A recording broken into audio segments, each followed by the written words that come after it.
City. Right next to me, adjacent over here, is the University of Guanajuato. I'm just going to show you guys around just the town a little bit. As you can see, Guanajuato is all about colors and buildings and Spanish architecture.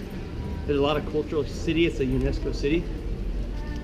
So it's an awesome place if you like history. There's so much that went on in the city. At one point, it was produced 20% of the world's silver. So it's a mining town also. But I'm about to show you behind me right now, or in front of me, the University of Guanajuato and just what the architecture looks like. From an American standpoint, I mean, this is a phenomenal building. It's almost like a castle-like. I'm not quite sure what influences they are. It looks like probably French to me. I am not an architectural major, so I don't know exactly, but as you can see, the architecture is phenomenal here. Again, this is the University of Guanajuato. So just take a look around. It's beautiful. I'll take a little higher up so you guys can get a better view.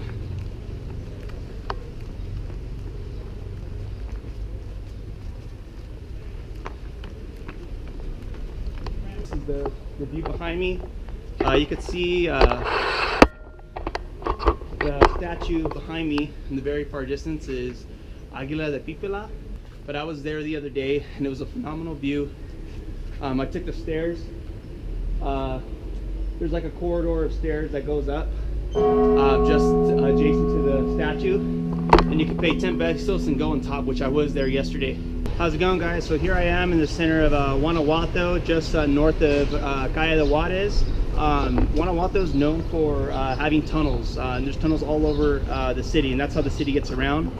For one, it's a mining town, and second of all, the city was built on top of is built on top of a hill. It's very hilly here, so essentially the town is built on a hill, so the tunnels are used to maneuver through the town. And when I go through the tunnels, I'll go ahead and put more footage to you. But as you can see right here to my left is one of the tunnels. And I'll just show you a quick view of that. So here they are, right here is one of the tunnels, and there's many tunnels, not just here. But this is just a means of transportation here in Guanajuato. And then just to my left here, I'll show you right here is, and you're gonna like this one, I promise you. Right here is La Museo y Casa de Diego Rivera. This is Diego Rivera's hometown. He was born here. He lived here for the first 6 years of his life with his twin brother. His brother died when he was a child. So Diego Rivera's a twin, but he never really got to know his brother, obviously, for his brother passed away when he was very young. But anyway, this is his museum and house. There are some original works here of Diego Rivera, and there's 3 floors, and the first floor is like his house. They kind of restored what his house used to look like. There's like his bed, his kitchen, his family. There's like a nice water fountain in the middle. It seems like a very nice place, so I'm assuming that Diego Rivera came from at least a middle-class family. But it was very nice. I have some pictures. I'll be putting that after this video. But it was very nice, and the top 2 floors are just various works of Diego Rivera. There were some works of Jose Orozco, Clemente Orozco, and other artists too, other Mexican artists. So this is his house. It was like 25 pesos to get in here. So if you are visiting Guanajuato, make sure to check this place out. Hey, how's it going, folks? So here I am at Callejón de Peso in Guanajuato. So as you can see, the buildings are really close to each other. So legend has it that there was a couple that lived across the gentleman right here on the left, and then on the right there was another person that lived there too. And the houses were so close together that they were able to have a romantic relationship just because the buildings were so close to each other. So that's what the legend has it. I'm not an expert on exactly how the story. So here's Callejón de Peso. It's one of the points of interest here in Guanajuato, and there you go. Here I am in front of Palacio de Poderes. It's a legislative building that was constructed many years ago by power of the dictator Porfirio Diaz. It's a very beautiful building. I was there yesterday and it was phenomenal. It has these, it's almost a chamber of commerce, if you will, where the government officials made decisions over there at the time. I don't think it's, I'm not quite sure if it's still in service or not, but it's very beautiful. It took so many resources to build this building right here behind me, and it kind of resembles the dictatorship of Porfirio Diaz. People were starving at the time. It was a very hard economical time for the people, and Porfirio Diaz was building these magnificent buildings. So it's just a little bit of history about what came about the Mexican independence, or the Mexican Revolution, where rebels such as Pancho Villa and Zapata rose up to overthrow the dictator Porfirio Diaz. But it's a beautiful building, and a lot of these buildings are still around today. Hello everyone, so behind me is the famous Teatro Juarez. It's a place where the universities have many shows, including Ballet Folklorico, which we saw on Friday night. So we entered for 100 pesos and we saw Ballet Folklorico.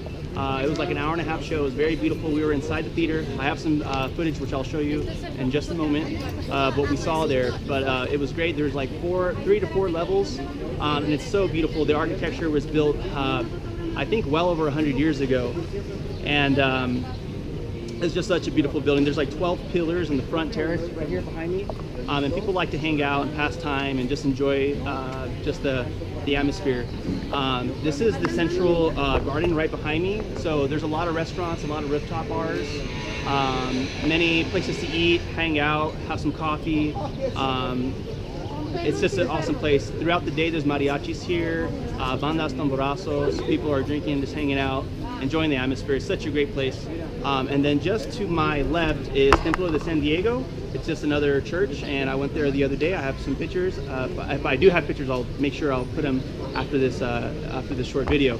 But this is just the famous Teatro Juarez, and it's a phenomenal place. If you are going to Guanajuato, you must see a show there. It's just great to see the culture of the Mexican heritage, and the university does a good job in hosting shows at this particular theater.